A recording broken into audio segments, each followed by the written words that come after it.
President of the Pre-University English Lecturers Association, Mrs. Amanda, and a lady of my old acquaintance, but not an old lady, it's important. Secretary of the association, Mr. Rajiv, another old friend of mine, but still young. Dear lecturers who have been experiencing the agony and ecstasy of English teaching to a generation obsessed with mobile and internet.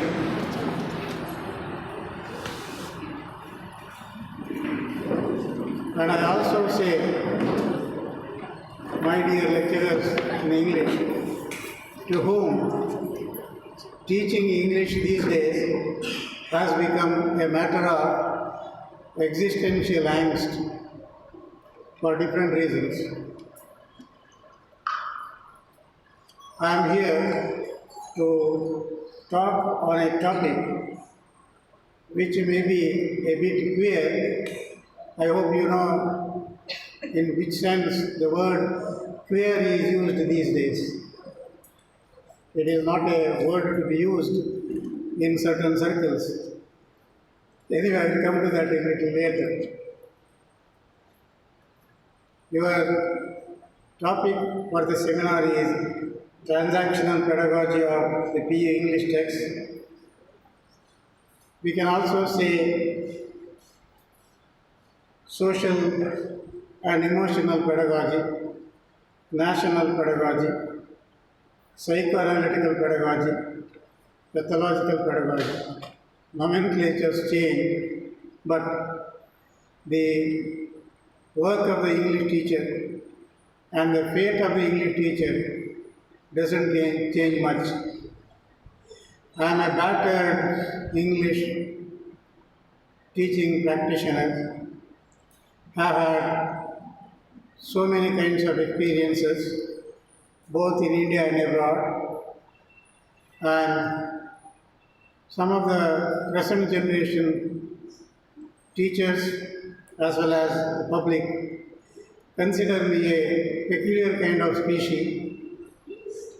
There are reasons for that. Whenever somebody comes and asks me something about English, I usually ask him or her which English, and my question confuses them because English today has actually branched off into many subcategories like Amlish. I hope you know what is Amlish. American English.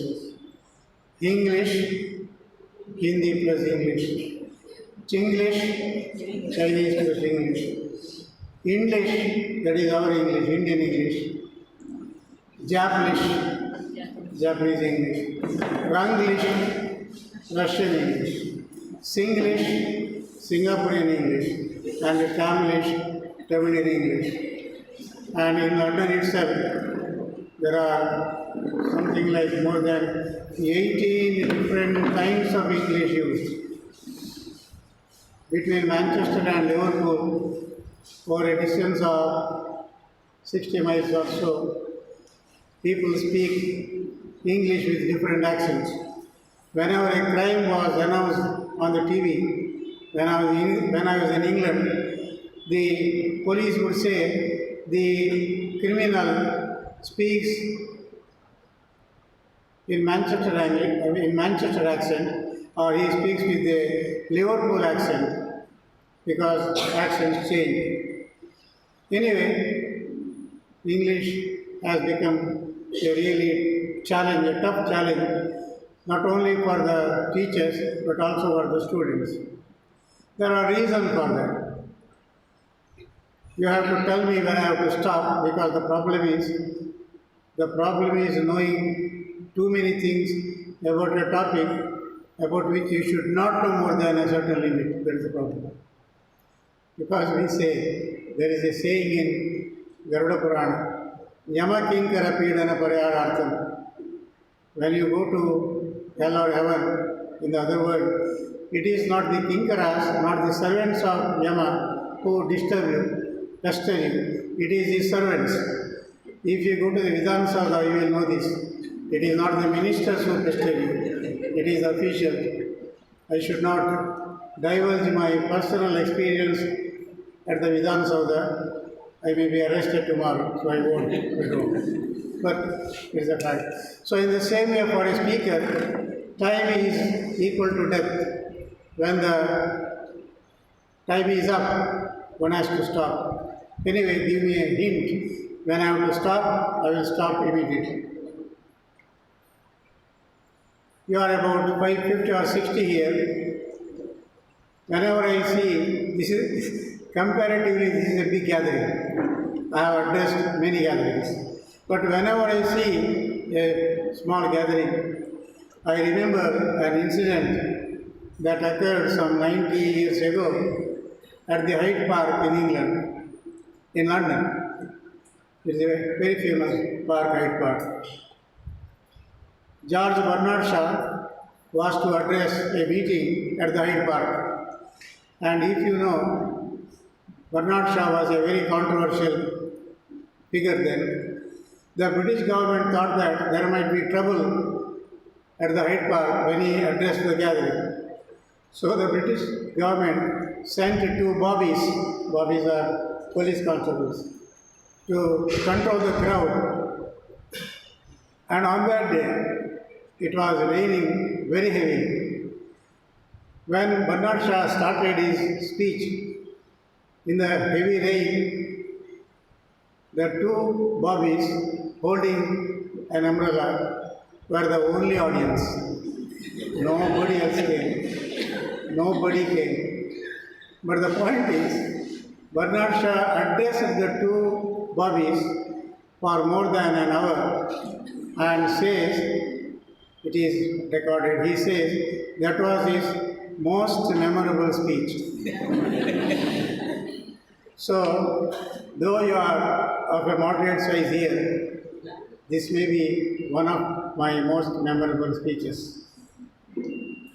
I say all this because, as teachers, these days especially, your problem is how to communicate. Because, you know, your students, I stopped teaching plus 2 level students almost 15 years ago. I opted for voluntary retirement and went to a much safer place, Libya. Anyway, these days, teaching has become a real problem, almost sometimes a pathetic job, especially for those who are working in unaided private institutions. You have to struggle with the latest trends in English language teaching. CLIL, Content and Language Integrated Learning, e-learning applied to English language teaching, blended learning, English learning and teaching by using ICT, Information and Communication Technology, that is what is upon you now, and TBLT, that is task-based language teaching. And when I say TBLT, some people confuse it for LGBT. I hope you know what it is. Lesbian, gay, bisexual, transsexual, plus now queer.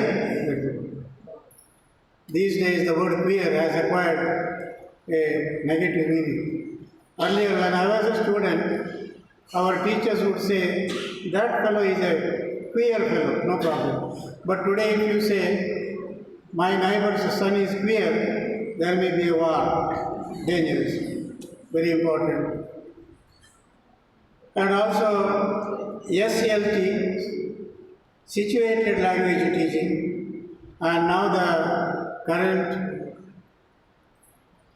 term is edutainment, education combined with entertainment, and also trans-languaging, so many different new methods of English language teaching. But the problem is, you may get new terminology, they may use different kinds of nomenclature, but ultimately no single method works. No language experts can say this is the method the English lecturers must adopt. Because those of you who have worked on a doctoral thesis, you know, in the language of research, you can't say do this or do that. In the language of research, we say this method may be used. So I often say this, the present generation, if it uses the language of research language, it cannot say I love you. It has to say, it seems that I love you. Or it is possible to say that I love you. Or it looks like that I love you. Or I think I am in love with you. Because if one says I love you, tomorrow one of the guys can prove that one doesn't love the other. The husband may say, you told me you love me more than loving anything on this earth, more than loving the world. But the last week when we went to a movie, you did not sit with me. You created a world of your own and sat at one of the back seats. And also was talking to a young man. So I don't think you love me.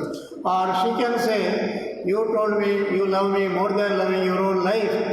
But last week when I pointed at a sari or a maxi at that shop, you said let us see next week. So is your life, and it cost after all bloody 3,000 rupees, is your life less than 3,000 rupees? So say first to say, I think I love you. I say this because these days, those who are in authority, those who wield power, they say, do this, do that, don't do this, don't do that, especially to teachers who are at their mercy. But it is not possible for any teacher, especially for an English language teacher, to follow any set method and make the students learn. Because these days, the most important and the most challenging thing for an English teacher is basically how to make the students listen to you. Because when we were students, when Mrs. Amanda was a student, we did not have this problem. We would sit and listen. But these days, before your lecture is listened to, students stealthily listen to the mobile. They are distracted. And we have been hearing of incidents where teenagers commit suicide because they did not get enough freedom with their mobile.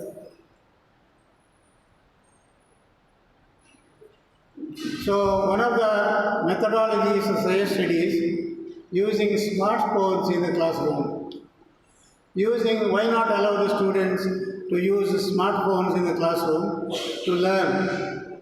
But you know the horrors and the terrible things that the mobile has been doing with our younger generation. It is very funny. Some 15 years ago, I had to refer to a dictionary. And the dictionary is what is called the official handbook of politically correct dictionary. I will come to that after a while. And the dictionary is edited by two authors, one Henry Beard and the other Christopher Sir. So on the computer, I clicked the word beard, B-E-A-R-D. And what I wanted was information about the dictionary. But believe it or not, the dictionary gave me hundreds of pages on what is hair, how is hair formed, what are the biological factors behind the hair, and what are the tools and shampoos and creams you get to shave which part of the body, hell of a lot. I say this because, really, for a teacher, controlling a student comes next. First comes how to control his mobile, because one research finds that the present generation of teenagers, especially the plus 2 level boys and girls, and at the high school level, standard 9th and 10th student, they spend on an average about 7 hours a day on mobile. My granddaughter, now aged 8, was playing with her mobile. Once I asked her, Pari, if you play all the time with the mobile, what will you do when you grow up with your husband? She said, I won't marry Ajay, I won't marry. Why? Because husbands do a lot of kirikiri. I quote her, husbands do a lot of kirikiri. Why? Then what do you want to do? I want to build a house and live by myself. And she told me, look here, I have 18 rupees to build the house. And who will be staying with you? Not your mummy, not your daddy, but Puggy. Puggy is the dog, which they paid 15,000 rupees and got it. So they paid 15,000 rupees for the dog, and she wants the dog to be with her all the time. My mother paid 60 years ago 62 paise as a school fee for the whole year. In 1955, 62 paise was the entire annual school fee, which my mother couldn't afford easily. She had to sell a vessel in our house.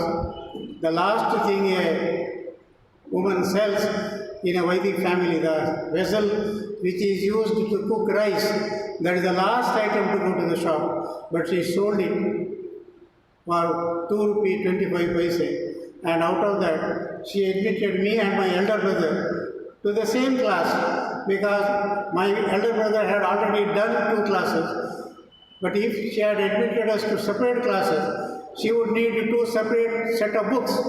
So in order to buy only one set of books, she admitted both of us to the same class. I say this because we can't find fault with the present generation. This is the generation, this is the time when teachers have to struggle at their schools and colleges. It is not an easy job. And moreover, one thing that comes in the way, as I have seen over the last 15 to 20 years, is overconfidence among the students and also to a certain extent among the English teachers. This overconfidence actually comes in the way of English teaching and also learning, because especially English medium educated students think that they know everything in English they ought to know. It is very hard to tell them that they don't know, especially the written form of English. And the second challenge is about the pronunciation.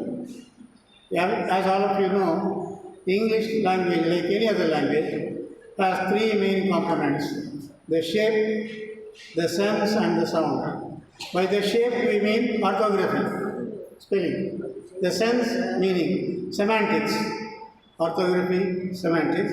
And by the sound we mean pronunciation. What happens in any country, including India, where English is taught as a second language or as a foreign language, we pay attention only to the 2 components, the shape and the sense. We never bother about the sound. And that lands us in trouble sometimes in humiliating situations. For example, there is a well-known athlete, Andy Murray, and when I asked my students at the National Institute of Technology, Surat, and the students who come to NIT to Surathkal are some of the best brains of this country. They think that they are the cream of the student community. And when I asked this in a class of 80 young men and women, not a single one could tell me how Andy M-U-R-R-A-Y is pronounced. All of them said, Andy Murray, Murray, hip hip hooray, like that Murray. But believe it or not, it is Murray. Just like Nai Murray, it is Murray. M-U-R-R-A-Y Murray. Now you may ask me, what is wrong if one pronounces it Murray? No problem in India. As I often say, in the kingdom of the blind, one-eyed is the king.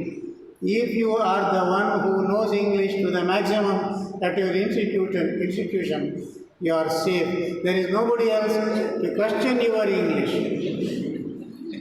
That is what happens. In the same way, the famous scientist considered next to Newton, S-T-E-P-H-E-N, Hawking. Now, S-T-E-P-H-E-N, 99.9% of the people pronounce it Stephen. It is Stephen. George Stevenson. P-H is pronounced as what? I say this because in English language, there is no one-to-one correspondence between the shape and the sound.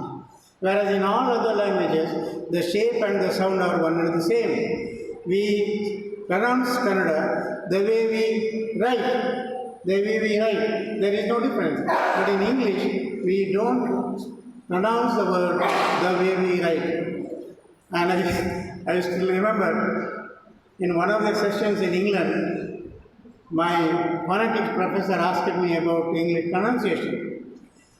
And then I had to tell him, I don't know how many of you know this, in India, a large segment of English teachers do not know that there is a dictionary of English pronunciation. Do you know this? Some of you may not know. Quite possible. Because there is a dictionary of English pronunciation by a man called Daniel Jones. Daniel Jones traveled all over England for 40 years, listening to how the educated British pronounce English words. Not the entire England, only the educated British in southern England only, not in the northern England. I say this because today what we call standard English is still Daniel Jones dictionary-based pronunciation. And if you refer to Daniel Jones dictionary, it gives you only the shape and the sound, only the word and the pronunciation in phonetic script, no meaning. And so I told my professor, look here, we don't even address our professors as sir in England, we call them by their first name. I told him, in India, people have not heard of Daniel Jones any more than they have of Sherlock Holmes. That is all, because we never bother about the sound. But this is important because these days, your son or daughter or someone whom you know may lose a job, especially at an international level, may lose a job if he or she pronounces a word wrongly. For example, a word like Rendezvous, it is a French word. My students would say rendezvous, almost like a rendezvous. It is rendezvous, very soft word. Rendezvous, French, it is rendezvous. And my question is, who must tell your student? Or who should you know? How should you know whether it is rendezvous or rendezvous? Either you should refer to the dictionary, and you must also know the phonetic script. Otherwise, you can't make out the pronunciation. Or you will go on pronouncing the word rendezvous. Now, if I do this before an interview committee, at an international interview, they would just reject you as a teacher who doesn't know basic English pronunciation. In the same way, a word like debut, D-E-B-U-T, they always say debut, just like Shankar Bhatt, it is debut. They never say debut, it's a French word.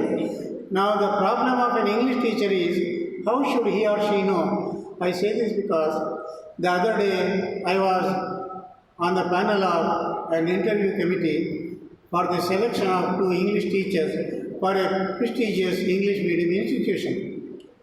And there was a lady, I really feel sorry for her. There was a lady with a second class in English MA from the Karnataka State Open University.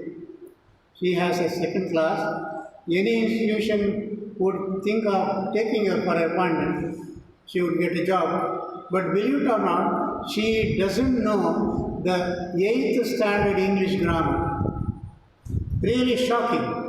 She doesn't know English, but she has an MA in English with a second class from the Karnataka State Open University. Now, what would be the fate of the children on the one side? And on the other side, if somebody who knows English better than us, she would be a butt of joke.